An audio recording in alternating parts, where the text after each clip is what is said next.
A ver, ¿por qué me quedé pensando aquí? Porque, ¿cuál es la...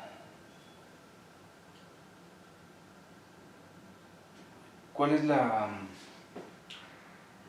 ¿Cuál es la diferencia de ese teorema con el teorema de Picard? Tal como lo enunciamos, tal como lo demostramos. Por cierto, esta franja es esta. La condición 2 pide lo mismo que el teorema de Picard, que F satisfaga una condición de Lipschitz en el dominio. La condición 3, que Y0 sea continua, es lo mismo que pide Picard. Entonces la diferencia está siendo en el inciso 1, donde no se está hablando de un rectángulo S cerrado, sino se está hablando de una franja. Sí está acotada a X, aquí horizontalmente nuestra franja, pero verticalmente no hay cota. Solamente pedimos que Y sea un número real, o sea que su valor absoluto sea finito. Eso para los arqueólogos es un infinito. ¿Sí? Entonces la demostración. Para cualquier función continua, en el intervalo este, un argumento inductivo establece la existencia de cada ym en ese mismo intervalo, que satisface que cada elemento de la sucesión es finito. ¿Esto por qué? ¿Por qué es argumento inductivo? Porque en cada una de las iteradas de Picard pues hay una inducción ahí, ¿no? Entonces, si se está pidiendo que Y0 de X sea continua, ahí, como Y1 se construye a partir de la integral de Y0 de X, entonces es la integral de una función continua, por lo tanto es continuo, y así sucesivamente, o bien así inductivamente. Entonces existe cada ym en todo el intervalo y que además es finita. También, bueno, sabemos que la asociación converge a y de x, y aquí viene lo importante, reemplazando a h por a en la prueba de Picard, o sea, en la prueba del teorema anterior, paréntesis de Picard, ¿sí? Y recordando que F satisface una condición de Lipschitz en la franja.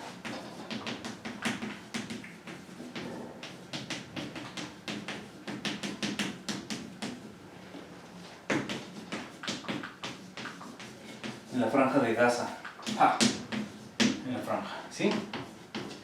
El siguiente corolario más importante, todavía me queda un ratín y me lo voy a echar rápidamente, ¿sí? Entonces, bueno, este teorema, ¿qué dice? La demostración pues es una adecuación, ¿no?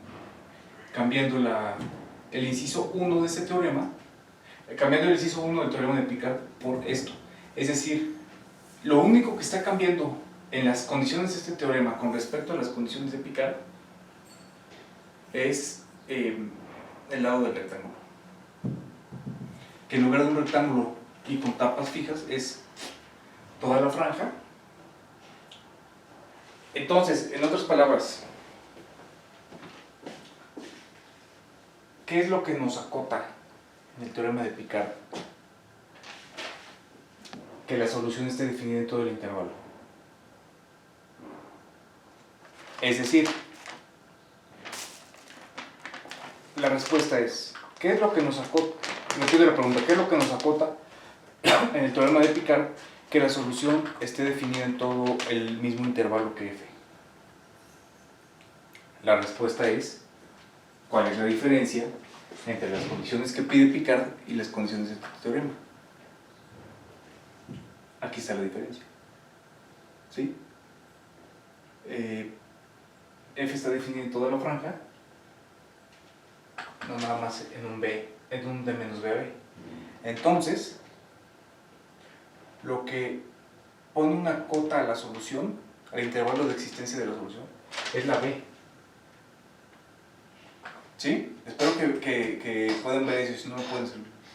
Es una observación interesante, es la B lo que pone la cota.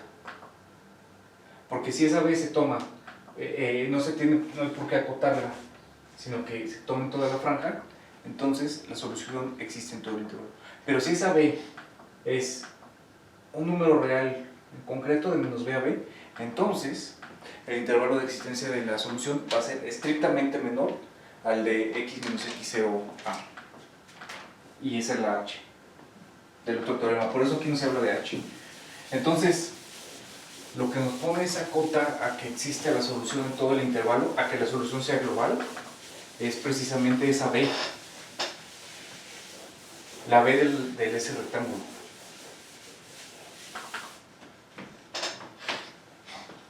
Y este corolario está mejor. Porque este corolario nos dice, con una demostración muy rápida, sea F continuo en R2. En todo R12, continúa en R2 y satisfacen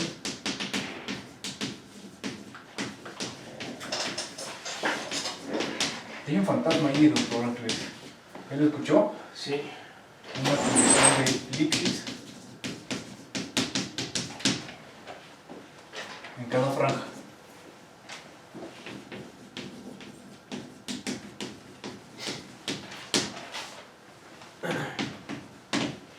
TA, centrada en 0 y de radio A,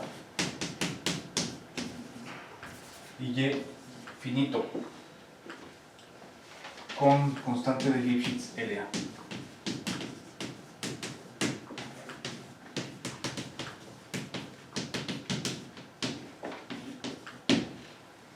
Entonces el problema de valores iniciales, que no lo enuncio porque es el mismo de siempre, entonces el problema de valores iniciales tiene una única solución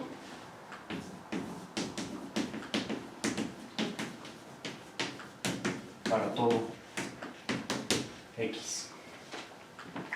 Nótese, ¿hay funciones que satisfacen Lipschitz en todo R2? Sí, sí las hay. Se me viene a la mente el valor absoluto de x menos y. F de xy igual a valor absoluto x menos y. Esa función es Lipschitz en todo R2, a saber, con la misma constante de Lipschitz L1, L igual a 1. Con constante de Lipschitz L igual a 1, esa función valor absoluto de x menos y satisface una condición de Lipschitz en todo el plano. Este corolario pide menos. Este corolario no pide que la función sea Lipschitz con la misma constante de Lipschitz en todo el plano. No, dice que sea Lipschitz en cada franja. De menos A a A, ahí está la franja. ¿Sí? Esta es la franja TA. ¡Ay! Adiós, pequeñín. Bueno, lo voy a usar en dos partes. TA.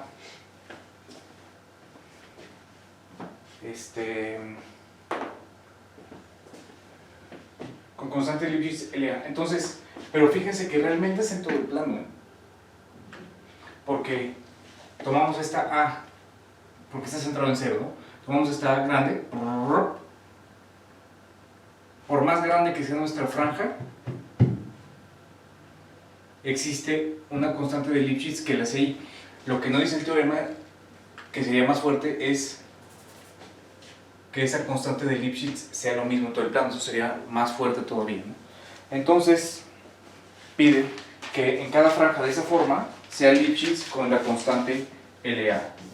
Y lo que garantiza es muy fuerte. Lo que garantiza es que el problema de valores iniciales existe y tiene solución única, o sea, teorema de Picard, para todo X. Para todo X. O sea, en todo el plano. Ajá. Entonces, vamos rápidamente con la demostración y con eso terminamos. Para todo X, bueno, le pongo aquí, para toda X existe A positivo, tal que ¿qué? Pues tal que ay,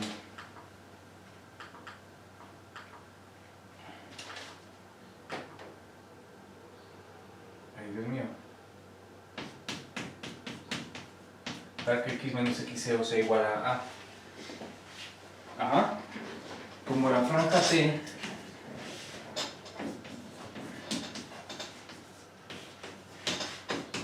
franja T está contenida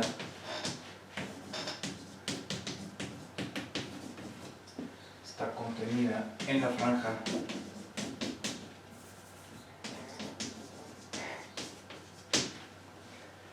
T A más norma de X0, la función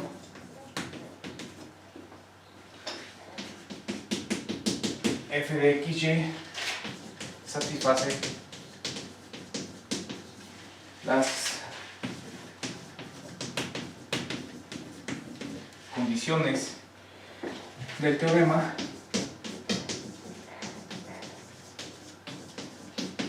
en la franja T.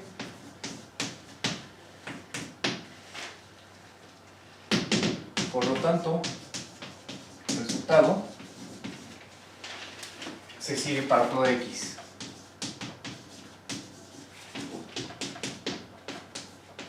Breve demostración, lo voy a dibujar.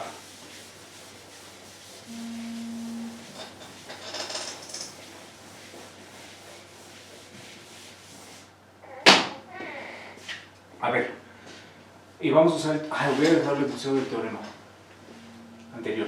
Bueno, dice, problema de valores iniciales.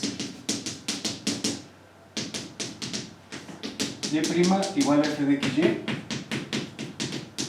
y de x0 igual a y0.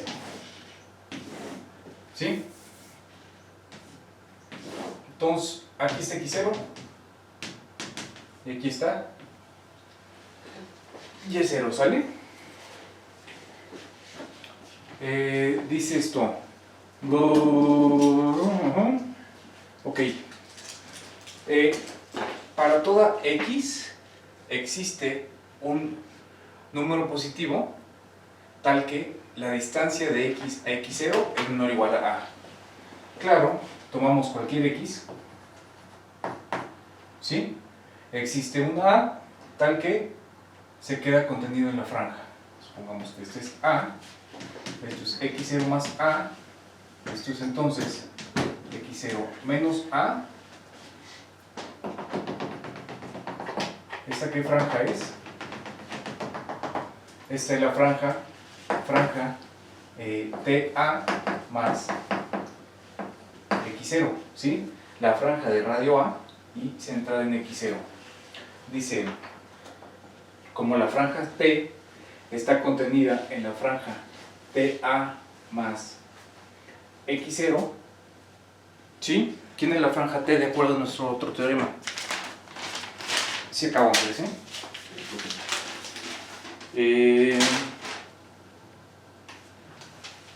La franja T es X menos X0A. Ajá.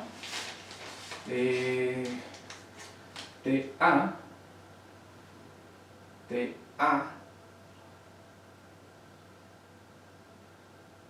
más X0. Claro, perdón, esta franja no es esta.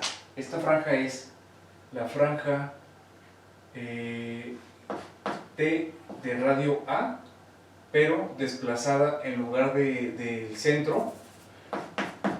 Esta es esta franja, X menos X0 menor o igual a A. Ajá. ¿Quién es la franja? Entonces después tomamos X0 más A, y esta franja completa es TA más X0. ¿Ok? Entonces, abusando de notación, la franja conjunto de X es tal que X menos X0 es menor a está contenido en la franja TA más X0, que es centrada en el origen y de radio A más X0. ¿Sí? Entonces, esta franjita roja es esta. Es la de centrada en el X0 y de radio A. Mientras que esta está centrada en el origen y de radio X0 más A. Entonces coinciden en su lado derecho. La roja, como la estamos dibujando aquí, y la blanca coinciden en su lado derecho. Entonces la roja está contenida en A, que es lo que nos dice la franja T, que es esta. Está contenida en la franja TA más X0, claro, ya lo vimos en el dibujo. Le aplicamos el teorema anterior, la función f de xy satisface las condiciones del teorema anterior en toda la franja T, porque el teorema anterior decía, la satisface en toda la blanca, ¿sí? Entonces en particular la satisface en la roja, porque la roja es un subconjunto de la blanca, y el resultado se sigue para toda X. ¿Ok? Entonces, con una función que satisfaga esto, que satisfaga ser continuo en todo R2 y que satisface una condición de Lipschitz en cada una de las franjas, no necesariamente la misma constante para todo el plano, entonces el problema de valores iniciales tiene una solución única para todo X. Es la superextensión de Picard. ¿Ok? Bueno, pues justo a tiempo terminamos y yo les agradezco. Hasta la próxima. Bye.